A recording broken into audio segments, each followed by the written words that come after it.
Shalom, chers frères et sœurs, je rends grâce à Jésus-Christ de Nazareth pour ta vie, pour ta journée, pour tout ce qui s'est passé dans ta vie et pour cette heure qu'il te permet de connaître. Il t'a permis de parvenir à cette heure et c'est une grâce. Cela n'a pas été permis à tout le monde de parvenir à la première heure du 24 avril 2019. Alors, je voudrais que tu te joignes à moi pour qu'on bénisse l'Esprit de Dieu pour son œuvre dans nos vies. Seigneur Esprit Saint, nous voulons te glorifier en cette heure. Je veux te dire merci, je veux te glorifier pour ta présence, pour ce moment-là, ce rendez-vous régulier que toi-même tu organises et tu nous donnes le nécessaire, la force nécessaire afin de venir écouter la parole, nous nourrir de la parole. De la même façon que nous nourrissons notre corps, de cette même façon tu nous fais la grâce d'entrer en possession de la nourriture spirituelle que tu nous donnes. Merci pour ce pain de la première heure. Amen. Frères et sœurs, en ce matin, notre sous-thème que nous allons méditer, c'est la nécessité d'en savoir sur ton ennemi. La nécessité d'en savoir sur ton ennemi. Et nous allons nous appuyer sur un passage biblique. Nous allons nous appuyer sur Luc, chapitre 14, verset 31. Donc je répète le thème pour nous. La nécessité d'en savoir sur notre ennemi.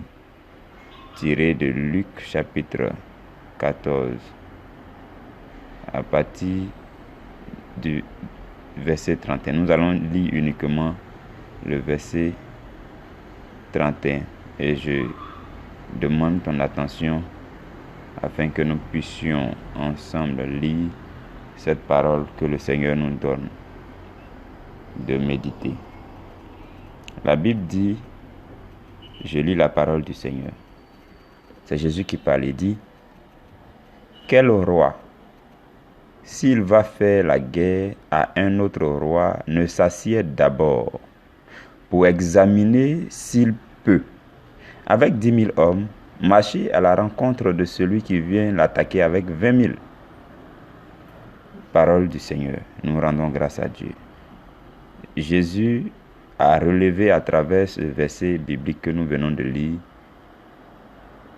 toute la nécessité d'en savoir sur notre ennemi.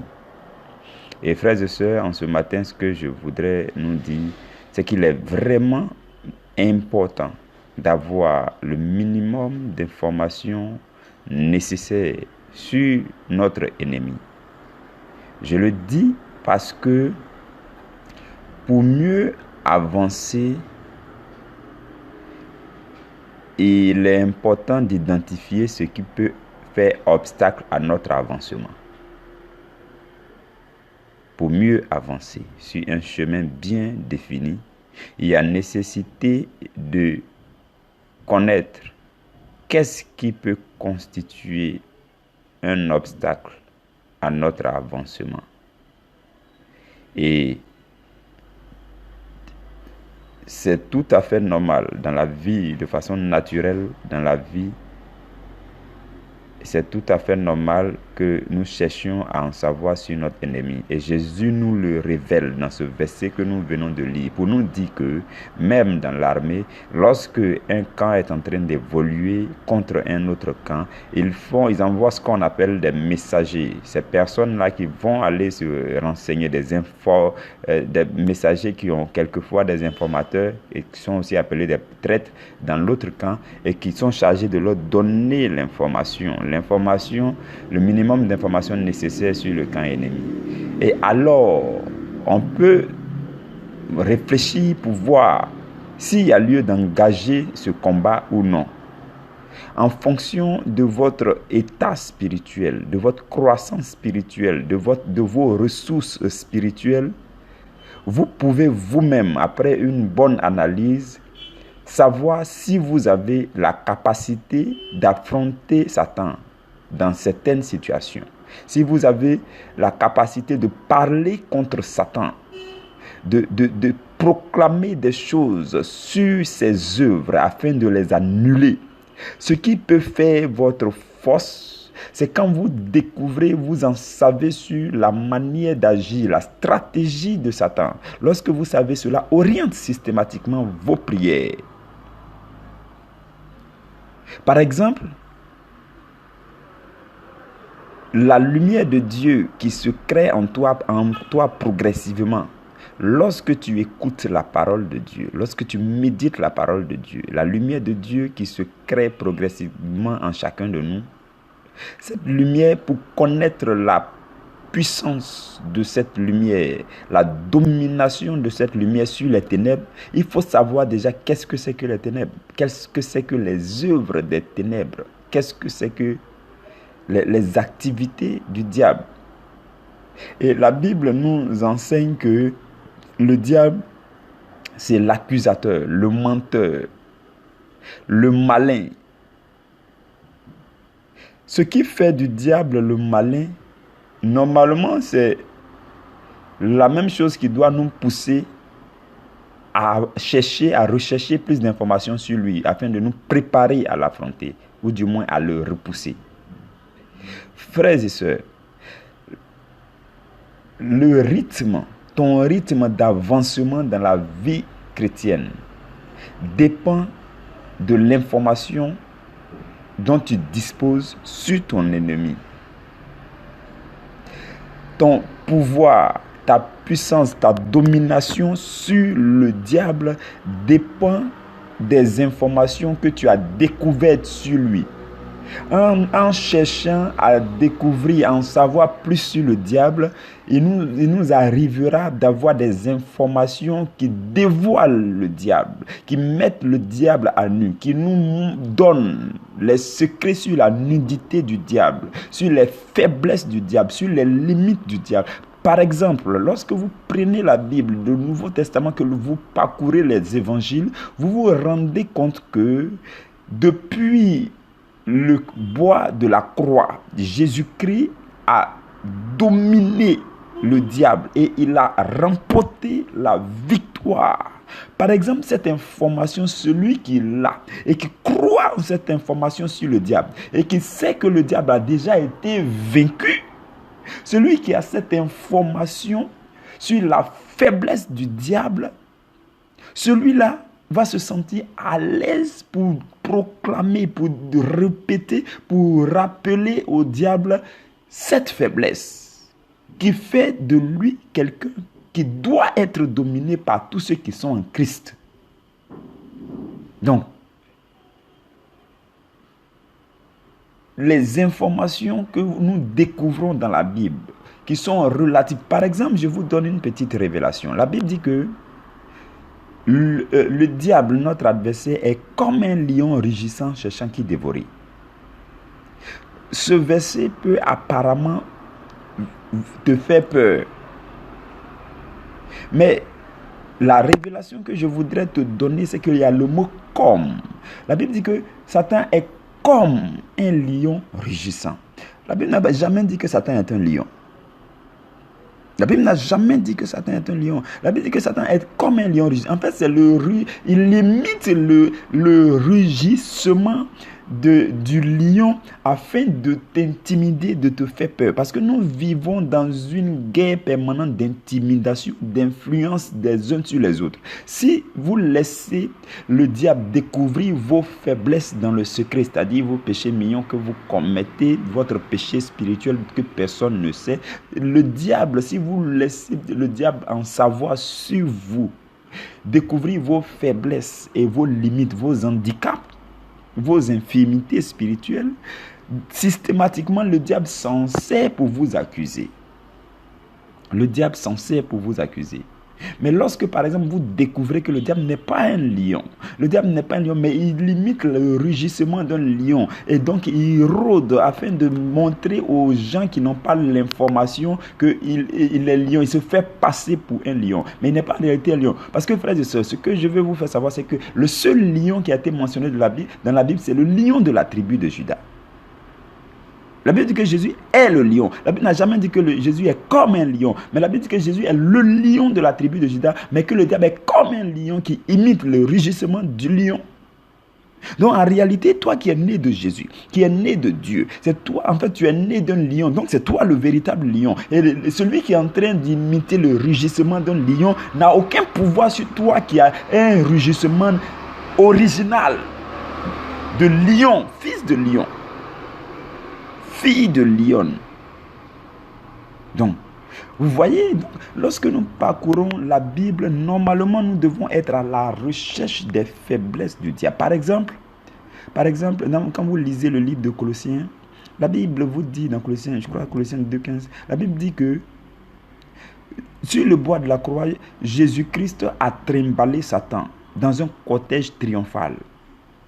Dans un cortège triomphal. Ça veut dire que ce jour-là, tous les anges étaient là. Tous les démons étaient là, en train de voir leur maître en train d'être honni. Jésus a trimballé Satan dans un cortège triomphal. Et la Bible dit que il a pris la domination sur Satan. Et la Bible dit que Jésus a annulé le document accusateur. Le document accusateur, c'est un livret, un petit livret qui est toujours dans la main du diable. Et le diable, à chaque fois que tu commets un péché, il note dedans. À chaque fois que tu commets un péché, il écrit. À chaque fois que tu fais tuer à quelqu'un, il écrit. À chaque fois que tu te fâches contre quelqu'un, Satan écrit. Et tout ça, quand il écrit, il va auprès de Dieu et puis il dit à Dieu, mon Dieu, tu vois ta fille, tu vois ton fils. Voilà tout ce qu'il a fait durant cette journée. Ton fils en qui tu fais confiance, ta fille en qui tu fais confiance, regarde ce qu'elle a commis. Et il commence à t'accuser auprès de Dieu. Mais ce qui va être intéressant, c'est que la Bible dit que le sang de Jésus-Christ a effacé le péché de l'humanité. Et Jésus se tient à la droite du Père en tant que l'avocat de chacun de nous. Il suffit pour toi, dans une prière, de reconnaître tes fautes et tes erreurs et de dire que il est vrai que Satan est en train de présenter un document, un rapport sur ma vie, sur mes erreurs, sur mes fautes, sur mes iniquités, sur mes péchés, mais il est également écrit que Jésus-Christ est arrêté à la droite du Père en train d'intercéder pour moi en tant que l'avocat par excellence. Et il est également dit que le sang de Jésus-Christ a déjà d'avance annulé tout le document accusateur du diable depuis le livre de Colossiens. Et quand tu le proclames, systématiquement le sang de Jésus coule. Et le document accusateur que Satan tenait, c'est tout ce qui était écrit dedans à ton propos s'efface systématiquement. Donc vous voyez que là, par exemple, il y a une nécessité d'en savoir sur le comportement accusateur de notre ennemi. Et en même temps, vous avez pu voir qu'est-ce qu'il faut faire contre lui. Parce que le fait de découvrir les faiblesses de Satan, d'avoir des informations sur Satan, sur ses limites, sur ses faiblesses, le fait de savoir ça vous pousse à développer la stratégie de prière, la prière adéquate qui va contre lui. Ce que je veux nous dire en ce matin-là, c'est que nous devons sans cesse chercher à découvrir celui-là qui ne nous aime pas. Satan, c'est un mauvais père. Regardez par exemple comment est-ce que dans l'Apocalypse, quelqu'un, toi, tu es le père. On dit qu'il y a le faux prophète, le dragon, tout ça là. Et puis la Bible dit dans l'Apocalypse que c'est pas Satan qui sera jeté en premier dans la géhenne de feu, mais que le faux prophète et puis le dragon vont être jetés d'abord. Comment toi, tu es le père, c'est toi que tu ne goûtes pas d'abord à la mort éternelle, à l'enfer éternel. C'est tes fils là qu'on envoie là-bas d'abord. Il est méchant. Satan ne fait que nous utiliser. Même ceux qui travaillent pour Satan dans ce monde, ceux qui jouent les rôles, ceux qui sont les points focaux des démons parmi nous, ceux-là sont malmenés, utilisés par Satan. Parce qu'au moment où il aura besoin de sang humain, par exemple, il va les sacrifier et ils vont se retrouver en enfer. Il est mauvais. Et nous devons ouvrir les yeux Frères et sœurs, nous devons ouvrir les yeux, nous devons prendre la parole de Dieu qui est notre lampe, la lumière sur notre sentier, afin d'évoluer et d'éclairer, de mettre la lumière de la parole sur les obstacles, les pièges que Satan nous tend.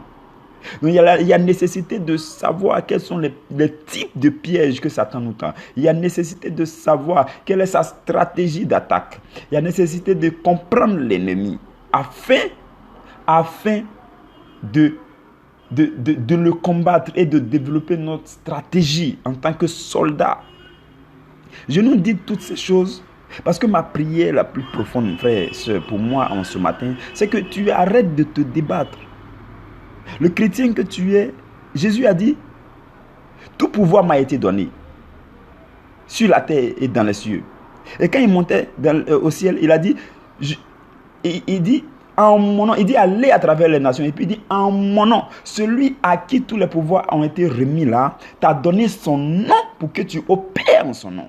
Donc en fait, c'est comme si tout le pouvoir qui a été remis dans le nom de Jésus là, t'a été aussi remis. Tu n'es pas un chrétien qui doit continuer à se débattre. Si je te dis toutes ces choses sous la motion de l'Esprit de Dieu, c'est pour que tu arrêtes de te débattre et que tu commences à combattre. Le véritable chrétien n'est pas quelqu'un qui croise les bras, qui attend les quelques attaques de l'ennemi avant de se débattre. Mais le vrai chrétien, c'est celui-là qui n'est même pas attaqué, mais qui se lève pour poursuivre l'ennemi, qui combat, qui n'attend pas d'être combattu avant de se débattre, mais qui combat l'ennemi, qui pourchasse l'ennemi. C'est-à-dire, il surprend l'ennemi à travers ses prières. C'est-à-dire, l'ennemi est là, l'ennemi ne lui a rien fait, et puis il attaque l'ennemi. Et l'ennemi dit, mais lui, il vient d'où, il sort d'où? Lui, il n'est pas un chrétien ordinaire. Parce que le chrétien ordinaire, c'est celui qui attend d'être attaqué avant de se débattre. Mais le chrétien qui n'est pas ordinaire, c'est ce chrétien-là qui est là, et puis subitement, il se lève, et puis il commence à proclamer sur les démons, il commence à mettre le feu de Dieu sur les démons qui sont positionnés à une semaine de lui, qui sont positionnés à un mois de lui. C'est-à-dire que le démon que le diable a mandaté pour te faire tomber dans 6 mois, c'est maintenant que tu dois l'attaquer. C'est maintenant que tu dois te lever dans la prière pour dire, au nom du Seigneur Jésus, j'invoque du ciel le feu de Dieu sur le démon qui est positionné à 1 an d'ici. Parce que, je te le dis, le diable dans le royaume des ténèbres, il fait des réunions avec ses démons. Et il mandate des démons. Il dit à un démon, toi, comme la fille là, pour le moment, elle est bien ancrée dans le Seigneur, toi, c'est pas maintenant que tu vas partir. Toi, il faut l'étudier. Parce que c'est dans le mois de novembre là que toi tu vas opérer. Et ce démon-là a été mandaté. Il est en train de t'étudier afin de te faire tomber à un jour précis, à une heure précise, à une seconde précise dans le mois de novembre, par exemple. Ce démon-là, par exemple, c'est maintenant que tu dois l'attaquer. Ce n'est pas demain, ce n'est pas après-demain, frère. Le chrétien que tu es, c'est un chrétien violent qui arrache sa liberté, qui déblaye le chemin qui déblaye le chemin de sa vie éternelle, qui d'avance proclame sur les démons, qui combat le diable, qui se lève et puis qui prie pour les autres, qui répand le sang de Jésus-Christ partout autour de lui, qui utilise avec puissance le nom de Jésus. C'est ça le chrétien que tu dois être. C'est pourquoi il est nécessaire pour toi de temps en temps de réfléchir, de demander à Dieu, ouvre-moi les yeux sur les comportements, les stratégies du diable. Frères et sœurs, je vous le dis parce que c'est des méditations que j'ai pris du temps pour le faire. Je les ai faites moi-même. Je me suis assis pour dire à Dieu, dans 20 ans, dans 50 ans, comment est-ce que l'ennemi peut se comporter envers moi? Même dans l'éternité. Enfin, l'éternité ne nous est pas donnée dans le corps. Mais même peut-être dans 100 ans, dans 110 ans, dans 120 ans, je dis n'importe quoi. Mais comment est-ce que l'ennemi va travailler? Et parce que je sais qu'il ne lâche pas prise. Tant que nous vivons dans le corps dans lequel nous sommes, Satan ne lâche pas prise. Et moi, je pose la question, je dis, Seigneur, c'est-à-dire que si j'ai commencé, ce n'est pas à la dernière seconde de ma vie là, qu'un démon bizarre va venir m'attaquer pour me faire tomber. Donc ce démon-là, c'est maintenant que je dois l'attaquer. Dis-moi, même moi dans ma bouche, par le Saint-Esprit, ce que je dois dire pour que ce démon-là soit fracassé depuis maintenant. Frères et sœurs, c'est ça le chrétien violent. Violent dans le secret, pas pour s'enorgueillir, mais violent. La Bible dit, nous ne luttons pas contre la chair, ni contre le sang, mais contre les dominations, les principautés, les princes du royaume des ténèbres. C'est contre eux qu'on combat. C'est-à-dire que ce n'est pas un combat de la chair où on doit s'en glorifier ou bien on doit dire des choses n'importe où, partout. Non, non, non, ça n'a rien à voir. Mais c'est un combat qui est mené contre le diable et ses suppôts. C'est une proclamation dans le spirituel. Et quand tu proclames, que tu te tiens dans la prière avec foi, que tu décrètes en tant qu'ambassadeur du royaume des cieux sur la terre, en tant que citoyen qui a la nationalité céleste. Quand tu proclames, les démons fléchissent genou parce que c'est au nom de Jésus que tu proclames. La Bible dit que tout genou fléchit à la prononciation de ce nom. Ce que je désire que tu sois en ce soir, c'est un chrétien violent, un chrétien qui médite son avenir, un chrétien qui pense à son avenir, un chrétien qui préserve son avenir avec persévérance, qui lutte, qui demande à Dieu, Seigneur, donne-moi ta lampe, la lampe de la parole, la lumière de ta parole, afin d'éclairer mes sentiers.